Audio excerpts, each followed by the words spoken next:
Anybody else? Yes, ma'am. Go right ahead. I'm just full of questions. And that's what we're here for. When you said, you know, someone of my age, I'm also a displaced worker. I do have a lot of experience in several different areas. And you said put on your resume specific to the job that you're applying for.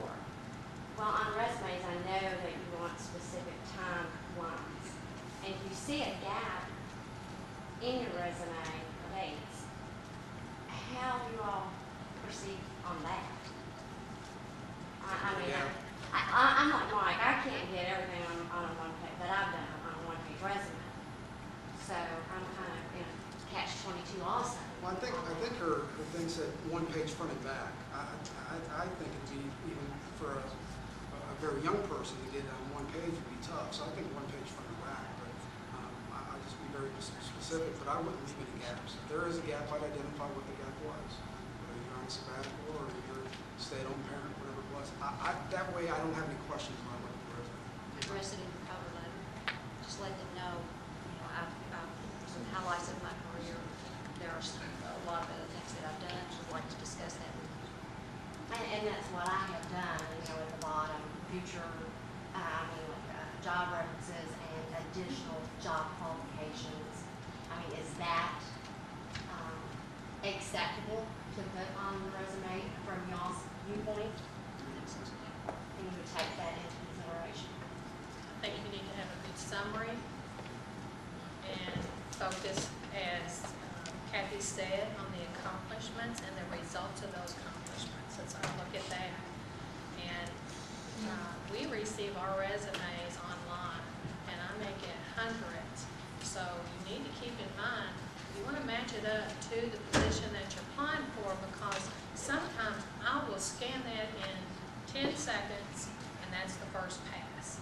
So you may get thrown out. So you want to make sure that your resume states those accomplishments. More questions? Yes, ma'am. My name's Laura Taylor, and I'm also a displaced worker. For those of us who've been unemployed for a while and having difficulty finding a position, do you all take into account volunteer work? I mean, is that something that's important to you all? So we should include that on our resume as well if we've worked with our children's school or Habitat for Humanity. Somebody else have a question? Yes.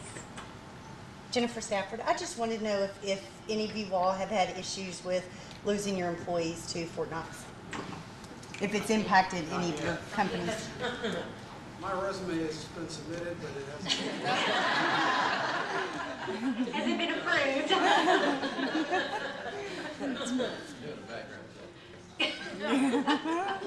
But I can say, in response to that, what we do every 2 years is we do a very comprehensive salary survey. And I think if you pay a competitive wage and you offer a very good work environment for your employees, I think that will be very beneficial. They're going to be loyal.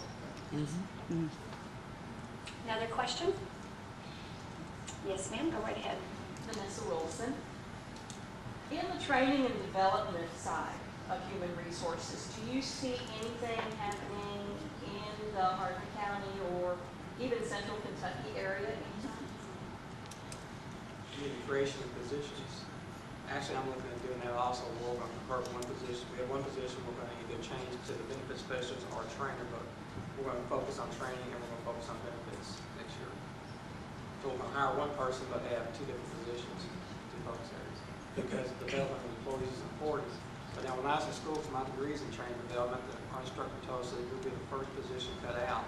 When they do downsize, and you can always go to the HR department and cut you out, so it made us feel real good about it. But I'm all about training for the employees. So if any organizations put any value on the employees, I think they're looking at training them hard.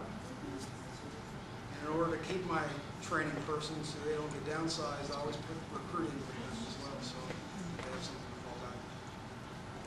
Right away. Any other question? All right, well, I will move on.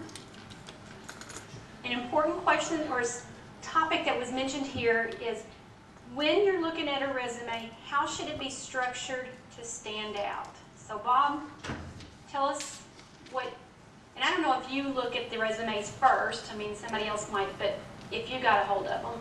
I think the way I look at a resume, I look at that first line on what they really want to do. Some kind of career objective, something like that. It's been a while since I've made a resume. But thinking about what I do. And then, I want to see some kind of, I like to see the education first. Sometimes they put it last, but that's fine, because usually that kind of, but before I start looking at all their accomplishments, if they don't have the degree that's required or the experience that's required, then it's a little bit of time. But so maybe education next, and then your work experience without any gaps, and then accomplishments, associations that you're affiliated with, and things like that, volunteer activities. That's what happens. Anybody else have a philosophy of how they like to see resumes? I always like to have a cover letter. I'm a one-page resume and then a one-page cover letter. I like to, it's hard, I want to see how the person writes, I want to see how they express themselves, and see why they're really interested in that position, why they're applying for it. Because I'm looking for somebody who's interested in the organization versus a job seeker who's just looking for a job. It's hard to pick out looking at resumes or cover letters, but I'm trying to find when I'm looking at those. If it's clean and easy to read, we've got some that were very creative, very artistic and beautiful, but they were hard to find what you're looking for. So I don't think we didn't give them the attention that we probably should have, but it was just too hard to find what we were looking for. And something else that I have found that might be a good thing to keep in mind is if you are looking for a job, please keep in mind when you get a phone number, what that message says. Or the email address. We've got some that were Yeah. out of ordinary. sexything1@yahoo.com. And you all are students, you might not want to use your student email address because you're not always going to be a student. And you would want to have a traditional one that your employer or employer-seeking company could use. And so some of you of L fan don't have, Go Cats 22.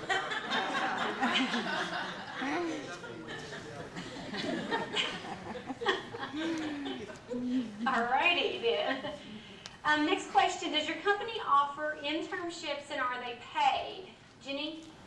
Yes, we offer 2 internships, one for business administration and one for the engineering field, both are paid. And how do people apply for those? Online, I guess? Online. Okay. Bob? We don't have any HR interns, but we have mental health internships that are paid. Because probably 80% of our organization is therapists and counselors and things like that, so that's what we're doing.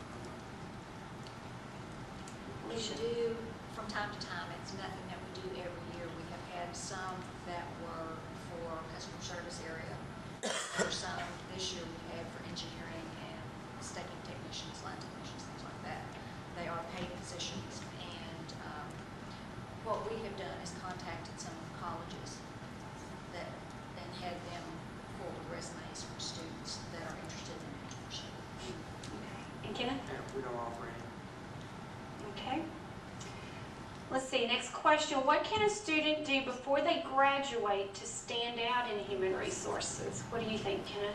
I think it's what organizations you may belong to while you're in school, and Bob mentioned those earlier, like maybe a chamber, Rotary Club, Lions Club, local shrm chapter, different organizations like that, and maybe even if you take a leadership role in it, treasurer, vice president, something like that, that might make you stand out. Anybody else want to add to that? 3 good business suits.